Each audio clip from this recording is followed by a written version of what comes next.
मैंने इन सब चीजों की प्रैक्टिस मोहल्ले से ही तो शुरू की थी।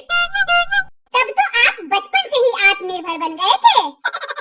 क्या करें, आत्मनिर्भर तो बनना ही पड़ता है। वैसे आप अपने इन हाथों की करामात से कितना कमा लेते थे? कोई कमाते वमाते नहीं थे, बदले में मुंह सुझा कर आते थे। मुंह क्यों पापा? अबे चुप रहता है कि नहीं? वैसे चंपा, इन सब कामों के लिए पैसे कौन देता है? और नहीं तो क्या, आप सबके घर के बर्तन फ्री में साफ करते थे। बर्तन? सबके घर में बर्तन में क्यों साफ करूंगा? आप ही तो कह रहे थे कि आप अपने हाथों की सफाई का काम बचपन से ही पूरे मोहल्ले में करते आए हैं। हाथों की सफाई? यानी तुम बर्तन साफ करने की बात कर रही थी? अरे मैं तो कुछ और ही समझ रहा था। आप क्या समझ गए थे, जरा बताओ तो। हाँ पापा, आज आप बता ही दो। बड़ा डबल मीनिंग में मौसी से बातें करते रहते हो। मैं कहाँ डबल मीनिंग में बात करता हूँ? अब मैं तो सीधा साधा आदमी हूँ। सीधा साधा आदमी? मैं सब जानती हूँ, मेरे आंखों और कानों पर पत्थर नहीं पड़े हैं। घर में कैसे गुलछड़े उड़ा रहे हो, क्या मुझे नहीं पता? ये कैसी बातें कर रही हो? आंख और कान पर तो नहीं, लगता है तुम्हारे अकल पर जरूर पत्थर पड़ गया है। कुछ भी बोले जा रही हो। अकल पर नहीं, मेरी किस्मत पर पत्थर पड़ा था, जो तुमसे शादी हुई और फूट गई। क्या फूट गया? पत्थर? नहीं, किस्मत फूट गई। तुम्हारी किस्मत कैसे फूट गई, जबकि शादी के बाद से ही साक्षात शनि देव मेरी कुंडली में कुंडली डाले बैठे हैं और सिर पर तांडव कर रहे हैं। किस्मत फूटी थी तभी तो तुमसे शादी हुई, वरना एक से बढ़कर एक रिश्ते आ रहे थे मेरे लिए। वो सभी किस्मत वाले होंगे जो बच गए। एक मैं ही था जो फंस गया। पापा, आज आप होश में नहीं लग रहे हो, या फिर आपको इस बात का होश नहीं कि आगे क्या होगा? तू बीच में मत बोल। अच्छा, तुम कह रहे हो कि फंस गए? तुम कैसे फंस गए? तुम तो खुद घोड़े चढ़कर मस्ती के साथ आए थे, फंस तो मैं गई। उस दिन मेरी बुद्धि भ्रष्ट हो गई थी। मुझे पता नहीं था कि 4 दिन की चांदनी और फिर अंधेरी रात और फिर सुबह शाम दे लाख।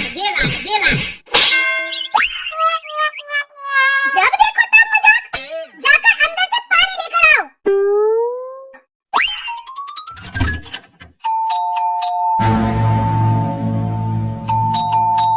अरे ओ भाग्यवान, जरा देखो तो कौन है दरवाजे पे? होगा कोई तुम्हारा ही लफंगा दोस्त। अभी देखती हूँ, गेट पर ही कान तोड़कर गर्दन में लटका दूंगी।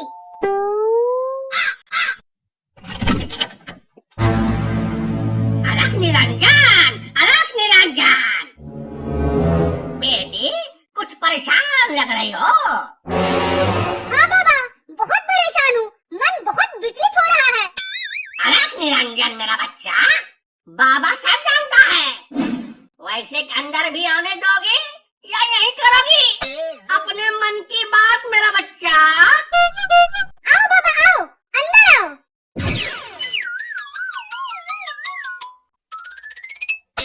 ये कौन है? हम बाबा है बच्चा, हम सबका करते हैं भला। अच्छा किया बाबा जो यहाँ आ गए। इस औरत के सर पर जाने कौन सा भूत सवार हो गया है, जरा इसका भूत झाड़ दो बाबा। कहो तो मैं अंदर से झाड़ू ला कर दूं। भूत तो आज झड़वा कर रहूंगी, लेकिन तुम्हारा हर समय जो तुम्हारे सिर पर मटर गश्ती का भूत सवार रहता है ना, उसको उतरवाऊंगी आज। शांत मेरा बच्चा शांत, अब बाबा आ गया है, सब साफ कर देगा। क्या? मेरा मतलब है कि बाबा हर संकट साफ कर देगा मेरा बच्चा। क्या सच में सब संकट दूर हो जाएगा बाबा? अवश्य हो जाएगा मेरा बच्चा, तुम अब चिंता मत करो। ये बाबा खुद संकट में इधर उधर भटक रहा है, ये क्या दूसरों की संकट दूर करेगा? नादान बालक, लगता है तुम्हारी बुद्धि भ्रष्ट हो गई है। लेकिन कोई बात नहीं मेरा बच्चा, बाबा के पास सबका इलाज है। बाबा, आप इनकी बात का बुरा मत मानना, इनकी बुद्धि सच में भ्रष्ट हो गई है। आप कोई उपाय बताओ।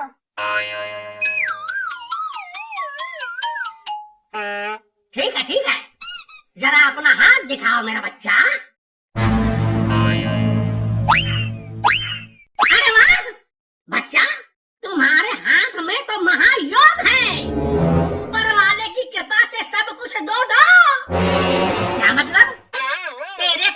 दो दो घर है? हाँ है। दो दो गाड़ी है? हाँ है। दो दो नारी है? हाँ है। आजकल तो सबके पास दो दो हैं। दो नारी? हैं? ये तो ऐसे ही फ्लो फ्लो में निकल गया। लेकिन मेरा बच्चा, तुम्हारे हाथ में एक महादोष है जो तुम्हें आगे बढ़ने से रोक रहा है। हाँ बताए, पिछले 15 सालों से ये महादोष है। पिछले 15 सालों से? लेकिन तुम्हें कैसे पता चला मेरा बच्चा? क्योंकि 15 साल पहले ही मेरी शादी हुई थी। क्या कहा? मैं तुम्हारे लिए महादोष हूँ? अभी दिखाती हूँ। अरे, ये तो वही गोटी वाला बाबा है जिसके चक्कर में मेरी पिटाई हुई थी। लगता है आज ये अपनी गोटियां चलाने मेरे घर आया है। लेकिन इसको ये नहीं पता कि ये घर राजू दी ग्रेट का है। आज इस गोटी वाले बाबा की गोटियां न सुझा दी तो मेरा नाम भी राजू नहीं। शांत हो जा बेटे, शांत हो जा। बाबा के रहते तुम्हें चिंता करने की जरूरत नहीं है। एक बार इस महादोष का उपाय हो जाए फिर घर में शांति ही शांति। बाबा, जल्दी से कोई उपाय बताओ। उपाय है बेटी, इसके लिए पहले हमें इस घर में होम करना होगा। होम करना होगा? लेकिन मेरे पास तो होम करने का कोई सामान ही नहीं है। बाबा के रहते तुम्हें कोई चिंता करने की जरूरत नहीं है मेरा बच्चा। होम का सारा सामान मेरे पास है। तुम बस अपने गहने और कीमती सामान यहाँ ले आओ। होम करने के लिए कीमती सामान और गहने की क्या जरूरत है? तुम चुप करो। बाबा, ठीक है, मैं अभी लेकर आती हूँ।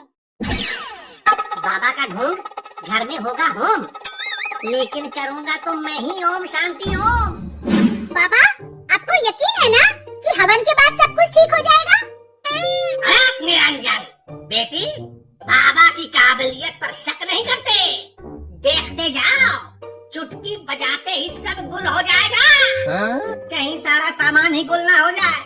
कुछ समय के लिए अपना मुंह बंद भी कर लो, बाबा गुस्सा हो जाएंगे। ठीक है, अब हवन शुरू करते हैं।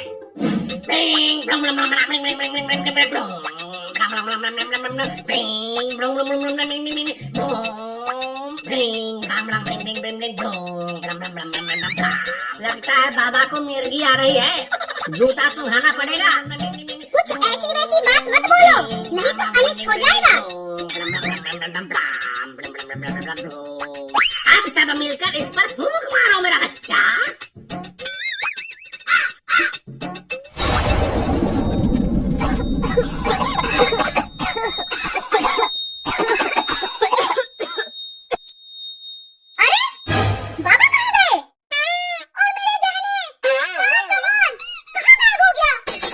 मुझे तो पहले ही पता था ये बाबा ढोंगी है।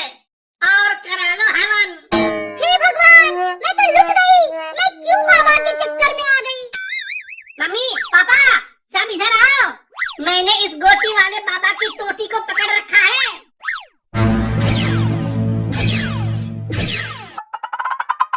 अरे राजू, ये बाबा तो...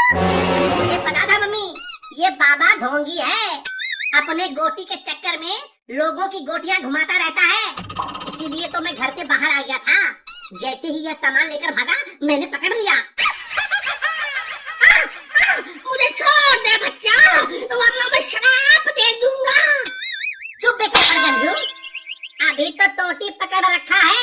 ज्यादा बकवास की तो तेरी गोटी फोड़ दूंगा। साले नकली बाल और दाढ़ी लगाकर लोगों को ठगता है और हमारे असली और पूजनीय साधु संतों का नाम बदनाम करता है। जिया मेरे लाल, तुमने तो कमाल कर दिया। मारो इस ढोंगी बाबा को।